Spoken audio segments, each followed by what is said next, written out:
Pozdrav filmolovcima, za nas su filmovi kao suvo zlato, ali fora je u tome što tokom vremena oni svakako i dobijaju sve veću vrednost i značaj. I ako se sjetite one scene iz Američkog psiha, kada upoređuju svoje biznis kartice pa gledaju kakav je to kvalitet, koliko je to koštalo, pa počnete da se prezojavate, ista je takva situacija kad mi vidimo određena izdanja koje su out of print, ne možete ih nađete, a vrednost samo skače i tako i jeste bukvalno ko akcije. I sad, kad vi upoređujete filmove i vidite da su određena izdanja, koja su često kao imprintovali Vinegar Syndrome, kad se jednom sklone iz te ponude i onda se pojave na eBayu ili na nekim drugim sajtovima i vidite da su cifre između 130, 150 pa i $200, možete vidjeti određeno kao Beastmaster koji se vrti tu negde oko $135, zatim Blade Runner, to limited steelbook izdanje koje košta od 250 pa ide i do 350, pogotovo ovo što je bilo zadnji Blade Runner 2049 kada vidite.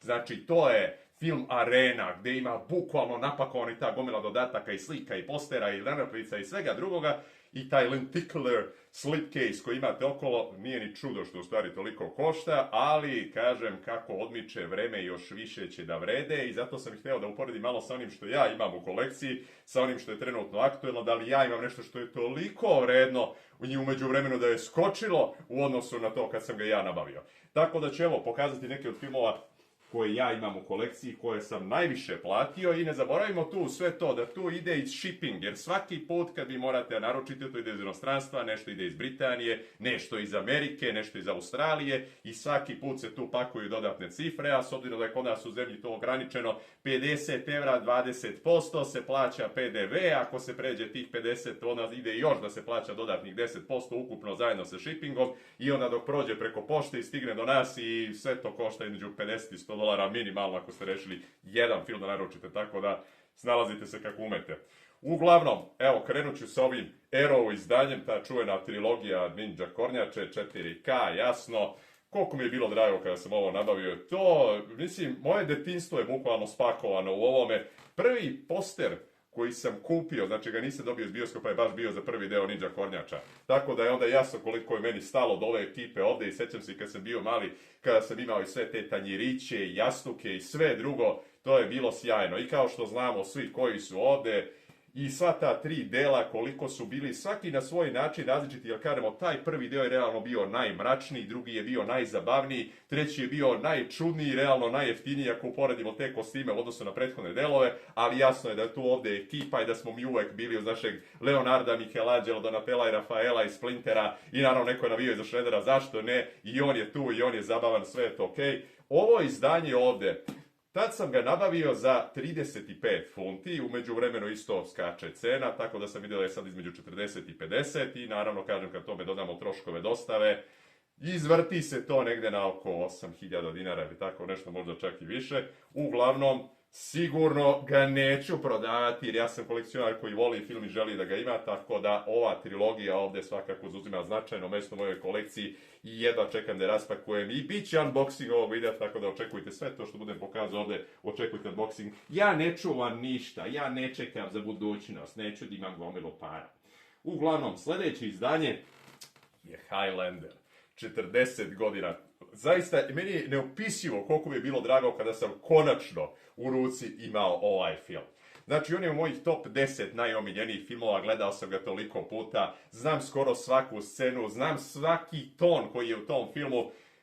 Jedan od mojih omiljenih glumaca, Sean Connery, koji više nije s nama, znači sve to ovde napakovano i bukvalno jedan od najboljih negativaca svih vremena, Kurgan, Clancy Brown, sve je to ovde i uz to napakovana je i neka knjižica i ceo scenario i još dodatni neki posterčići i sve drugo je ovde sjajno sa tonom dodataka i novim intervjuima. Jedva čekam da uradim unboxing za ovaj video, da mogu da uživam, tako da sve je jasno. Inače, on je vredeo u tom trenutku 40 funti kada sam ga ja nabavio, sad više ne može da se nađe preko Rare sajta, tako da verovatno trenutno se negde kreće od 50 pa naviše. Vrlo verovatno negdje ima da se nađe za $100, s obzirom da je ovo region 2, znači to je samo potražnja često vezana za Evropu, ali oni koji imaju region flip playere, a i realno 4K izdanja mogu da se puste bilo gde u svetu, jasno je, Blu-ray, već druga priča. Uglavnom, pričat ćemo jednom i o tome. Znači, to je na drugom mestu. Na trećem mestu, Autostopper, The Hitcher. Znači, Rutger Hauer. Šta uopšte ima, dodamo kad sam ja pored Rutger Hauera, šta ima dalje da pričam oko toga? I realno film koji će vas navesti da nikad ne pokupite autostopera sa puta, jer je Rutger bio fantastičan u ovoj ulozi. Eric Red, Robert Harmon stvorili su remek delo i kada pogledate koliko je ovo debelo, zaista, Second Sight je ovdje odradio savršenstvo. Ovdje isto, kažem, ima knjižica od oko 200 strana, ima scenario, imaju i dodatni intervju i sve živo. Jedva čekam da ovo bude raspakovano, bukvalno ko svinja masan džak, to je jasno kako će se ovim da bude, iste sekunde ću ga pogledati. I rekoh, ovaj film je koštao, znači tada 45 eura i sigurno među vremenu iskočila vrednost kako raste. To je bilo fantastično kada sam ga konačno imao u rukama, neopisivo koliko mi je drago. Uglavnom, znači isto, pored svih drugih vrednosti, glavna je ovdje sentimentalna, isto ćemo i to pomenuti. I za kraj, izdanje za koje nisam mogao da poverujem dokle je stigla cifra. Galaxy Quest, sad, neverovatno zvuči, kada sam ga ja nabavio, koštalo je 35 funti. U ovom trenutku bukvalno vredi oko $300 kod određenih prodavaca na eBayu. Polazna cifra za koju možete naći je 75 funti plus dostava, a nakon toga, kažem, samo cena raste u zavisnosti od zemlje iz koje potiče, dakle možete nabaviti. Jasno je kakav je ovaj film. Ovaj film je bukvalno oda svim ljubiteljima naučne fantastike koji vole te konvencije, koji su voljeli Star Trek i ovdje malo to parodiramo da vidimo kako bi svi ti likovi koji su glumci u takvim filmovima sad se našli u pravoj situaciji. I ovdje jedna fantastična ekipa, kao što možete vidjeti, Tim Allen, Sigourney Weaver i Alan Rickman, koji nažalost više nije sa nama, dali su ovdje svoj maksimum. Ovdje je toliko duhovito i zabavno i sjajni su specijalni efekti, o kostimima neću ni da pričam.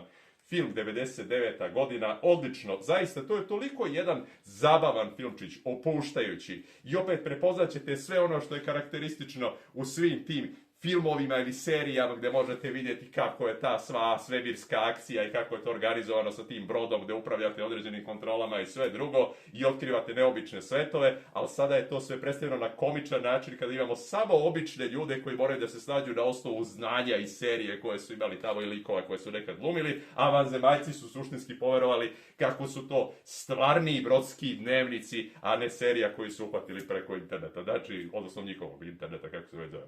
Uglavnom, ovaj film je neverovatno postao vredan, ko zna da li će sad rasti još vrednost tokom godina, naravno, ovo će biti raspakovano, mislim, to sam ja, jer ja hoću da pogledam, vidim što sve ovdje me kaže neke značkice i sve živo, vidi se ovdje da je ta knjižica, meni ovo delo je sjajno i rado ću vidjeti šta se sve krije, šta se sve tu nalazi.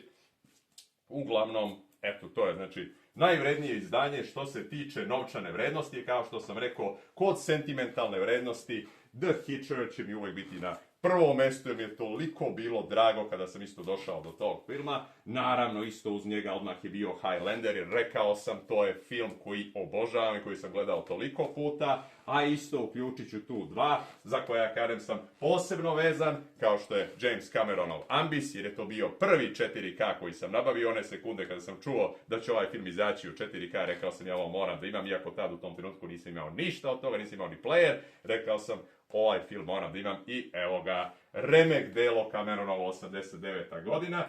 I drugi je The Last Starfighter, koji sam dobio za svoj 40. rođendan kao poklon, a inače ovaj film sam gledao bar 10 puta sa majkom, pošto je ovo njoj jedan od omiljenih naučno-fantastičnih filmova, tako da eto, i to ima svoj značaj. Uglavnom, nadam se da će nam svima kolekcije biti što vrednije i što bogatije i da možemo da uživamo u njima i nekim raste vrednost, ali mi nećemo prodavati ono što imamo jer mi volimo film. Mi smo tu da bi uživali u filmu i sve što naglašavam. Ja bih voleo da u stvari ne postoje limitirana izdanja. Voleo bih da su samo kolekcionarska. Znači da svako od nas može naći svoj primjerak. Svako ko želi da ima sve te specijalne dodatke, knjižice i sve drugo, da može doći do toga, ne da mora da juri, da traži od preprodavaca i da izdvaja velike cifre da bi našao to za kolekciju i uživao u sadržajima koji se ovdje nalaze. Znači, razumem one koji žele da se osjećaju posebno zbog toga što imaju nešto što je samo bilo u 2, 3, 5 hiljada primjeraka, ali opet, bitno je da svi delimo tu ljubav prema filmu i da svi imamo ovako nešto u kolekciji. Pa da nam svima redi milione. Eto, to bi bilo sve od mene za danas, a mi se vidimo uskoro i sreća lov.